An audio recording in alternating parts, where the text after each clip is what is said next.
Seperti yang kita tahu, rupiah itu adalah mata uang yang sah di Indonesia. Mau beli barang pakai rupiah, mau beli makanan pakai rupiah, bahkan kita kerja pun dibayar pakai uang rupiah. Nah, tapi terlepas fungsi rupiah itu sendiri, ada satu masalah kalau kita terus-terusan pegang uang rupiah, yaitu bisa bikin kita tambah miskin. Kok bisa gitu kan? Well, sebenarnya itu ada penjelasannya. Gini deh, gue kasih contoh sederhana yang mudah untuk dipahami. Misal nih, sekarang lu kerja di zamannya Pak Habibie, dan lu dapat uang nih. Nah, tapi uang yang lu pegang, itu lu simpen untuk beli rumah. Dan seiring jalan waktu, lu masih simpan terus tuh uang rupiahnya, dan itu gak diapa-apain. Sampai ke eranya presiden berikutnya, gue yakin nilai uang yang lu simpen, itu pasti nilainya makin terus berkurang. Alhasil harga barangnya naik, tapi nilai uang yang lu pegang, itu nilainya makin berkurang. Gaji yang dulunya tuh kelihatannya cukup gede gitu ya, sekarang malah gak cukup buat beli barang yang sama. Terus pas masuk ke eranya presiden SBY, harga barang-barang kebutuhan pokok itu makin naik dan tabungan lu makin terasa kecil lagi. Dan sekarang di era Presiden Jokowi, situasinya itu sebenarnya nggak jauh beda. Nilai uang yang simpen itu semakin kecil dari belinya dan nilainya itu malah berkurang. Karena simpelnya ini tuh bertentangan. Ketika nilai uang kita itu berkurang, maka harga barang itu akan terasa mahal. Atau dengan kata lain, daya beli kita itu makin berkurang. Misalnya, dulu uang 100.000 itu kan bisa beli banyak banget ya. Sedangkan sekarang itu pegang uang 100.000 udah kayak nggak ada harganya lagi. Lu ke coffee shop sama temen lu sekali aja gue yakin udah habis itu. Bahkan uang yang sebelumnya itu mau lu simpan buat beli rumah, justru malah nggak kebeli-beli rumahnya. Karena harga rumahnya itu udah naik tinggi, tapi nilai rupiah yang lo pegang itu makin berkurang nilainya. Makanya kalau kita bilang secara kasarnya ya, pegang uang rupiah terlalu lama itu justru bisa ngebuat kita malah jadi makin miskin. Karena nilai uang kita pegang itu makin habis nilainya. Dan sebenarnya ada beberapa penyebab kenapa ini semua bisa terjadi. Nah, makanya di video kali ini, gue mau bahas kenapa pegang uang rupiah justru bisa membuat kita jadi miskin. Ya sebenarnya nggak cuma rupiah sih, tapi uang fiat lainnya juga sama gitu. Dan gue udah rekam semua di video kali ini, so disimak sampai habis.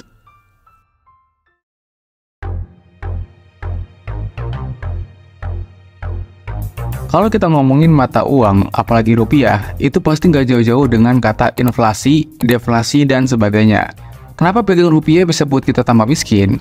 Masalah utamanya itu ada di inflasi.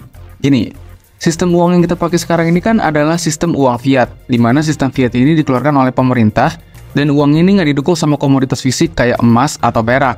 Dan nilai dari uang fiat ini itu ditentukan oleh kepercayaan masyarakat dan juga kebijakan pemerintah. Jadi karena pemerintah bisa mencetak uang seenaknya, jumlah uang yang beredar itu bisa bertambah dengan cepat. Dan kalau pemerintah itu terlalu banyak mencetak uang, nilai uang tersebut bisa menurun. Nah, inilah yang disebut dengan inflasi, yaitu kenaikan harga barang dan jasa secara umum karena nilai mata uangnya menurun. Jadi mau lu simpen terus rupiah itu sampai kapanpun, kalau nggak lu apa-apain, itu malah makin lama kegerus nilainya sama inflasi ini. Karena nilai uang kita kan juga dipengaruhi oleh supply and demand di suatu negara. Kalau permintaan uang tinggi tapi supply-nya itu lebih rendah, maka nilai mata uangnya bisa naik. Dan sebaliknya, kalau supply uangnya itu banyak tapi permintaannya sedikit, nilai mata uangnya bisa turun. Misalnya, ketika perekonomian sedang berkembang pesat, permintaan barang dan jasa itu akan meningkat. Alhasil inflasi pun akan meningkat karena banyak yang mau beli. Dan dengan adanya inflasi, harga barang dan jasa itu bisa jadi naik, sementara nilai uang kita itu makin menurun. Misalnya gini deh, dulu 100.000 itu kan kita bisa belanja banyak. Sekarang dengan jumlah uang yang sama, barang yang kita dapat itu jauh lebih sedikit. Nah, lemahnya nilai rupiah yang kita pegang, ini membuat daya beli kita semakin berkurang. Dan ketika kenaikan penghasilan kita nggak sebanding sama kenaikan real inflasi yang terjadi, maka sadar nggak sadar kita itu tambah miskin. Misalnya waktu krisis moneter di tahun 1998. Di saat itu, harga barang-barang itu naik drastis, sedangkan nilai rupiahnya merosot tajam. Waktu itu banyak orang yang kehilangan daya beli mereka, dan tabungan mereka itu yang dulunya bernilai besar, tiba-tiba nggak bisa beli banyak barang lagi. Bahkan pada saat itu, inflasi di Indonesia itu mencapai lebih dari 70%, dan ini membuat harga kebutuhan pokok melambung tinggi. Dan ini menyebabkan kesulitan ekonomi yang parah bagi banyak orang. Tapi itu kan dulu ya, tapi jangan salah, di era modern ini inflasi juga tetap menjadi masalah yang serius. Misalnya tahun 2020, pandemi COVID-19 itu memaksa banyak negara termasuk Indonesia harus mencetak lebih banyak uang untuk mendanai stimulus ekonomi. Dan akibatnya, inflasi ini mulai naik. Harga-harga kebutuhan pokok kayak makanan, energi, dan perumahan itu sampai meningkat. Nah, bagi mereka yang berpenghasilan tetap atau rendah, inflasi ini menjadi beban yang sangat besar. Karena inflasi ini kan ngebuat daya beli kita itu makin menurun. Alhasil ini ngebuat kita merasa makin miskin. Karena ya itu tadi, ketika harga-harga naik tapi penghasilan tetap, kita harus mengeluarkan lebih banyak uang untuk membeli barang dengan jumlah yang sama. Bahkan tabungan yang dari dulu kita simpan, nilainya itu makin turun. Misalnya gini deh, Ketika kita nyimpan uang di bank dengan bunga yang lebih rendah daripada nilai inflasi, maka nilai real dari tabungan yang kita punya itu akan menurun. Dan itu artinya, kita harus bekerja lebih keras cuma untuk mempertahankan standar kehidupan yang sama. Di sini gue kasih contoh yang ekstrimnya ya, untuk ngasih perspektif yang lebih luas. Gue kasih contoh di Zimbabwe pada akhir tahun 2000-an. Inflasi di sana itu mencapai angka yang sangat fantastis, yang bahkan sampai triliunan persen. Uang mereka itu hampir udah nggak ada nilainya lagi, dan yang parahnya itu orang-orang di sana harus bawa tumpukan uang cuma untuk beli roti. Ini gila kan ya? Bayangin aja, lu kerja di sana, terus uangnya lu simpan, dan ya udah, uang yang lu simpan tadi itu cuma bisa buat beli telur doang gitu. Ini contoh ekstrimnya aja ya, tapi ini menunjukkan betapa merusaknya inflasi ini yang nggak terkendali. Well, sebenarnya ini bukan satu-satunya masalah, karena ada lagi masalah lain yang bisa bikin kita tambah miskin kalau terus-terusan pegang rupiah. Dan ini kita bahas selanjutnya.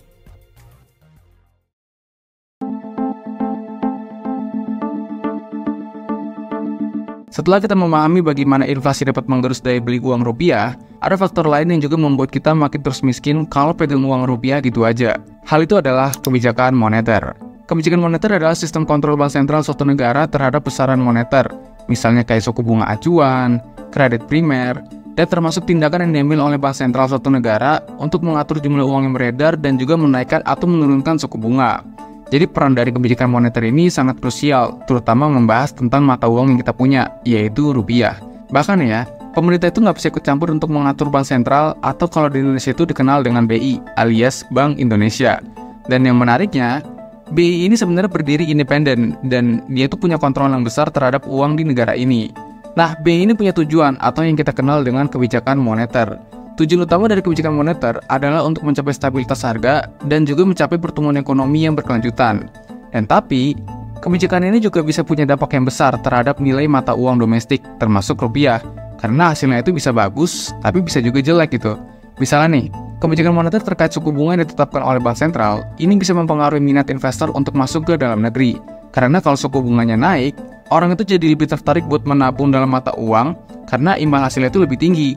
Dan sebaliknya, kalau suku bunganya itu turun, orang bakal lebih cenderung minjem uang untuk buka bisnis karena bunga utangnya itu jauh lebih kecil gitu.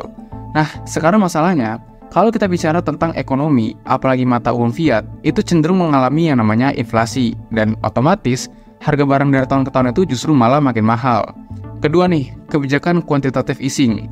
Dalam kondisi ekonomi yang sulit, pemerintah itu bisa mencetak uang baru untuk membeli obligasi pemerintah atau aset lainnya. Dan tujuannya itu untuk meningkatkan likuiditas dan merangsang pertumbuhan ekonomi. Tapi, risikonya adalah potensi inflasi kalau jumlah uang yang beredar itu nggak diimbangi dengan pertumbuhan ekonomi yang real. Jadi kalau uang yang beredar itu nggak diimbangi dengan pertumbuhan ekonomi yang nyata, nilai uang malah bisa turun, dan nilai dari uang itu malah makin berkurang. Selanjutnya, kebijakan moneter yang ketiga adalah intervensi di pasar valuta asing oleh bank sentral untuk mempengaruhi nilai tukar rupiah terhadap mata uang asing lainnya. Nah, intervensi ini bisa dilakukan untuk menjaga stabilitas mata uang atau memperbaiki neraca perdagangan negara. Dan kebijakan moneter yang tidak tepat justru bisa membuat nilai tukar rupiah itu makin melemah. Misalnya, kalau bank sentral mencetak terlalu banyak uang tanpa pertumbuhan ekonomi yang cukup, nilai rupiah itu bisa turun dibandingkan dengan mata uang asing. Dan akibatnya, barang impor ini jadi lebih mahal ketika masuk ke negara kita, yang mana ini bisa menyebabkan inflasi lebih lanjut dan menurunkan daya beli masyarakat.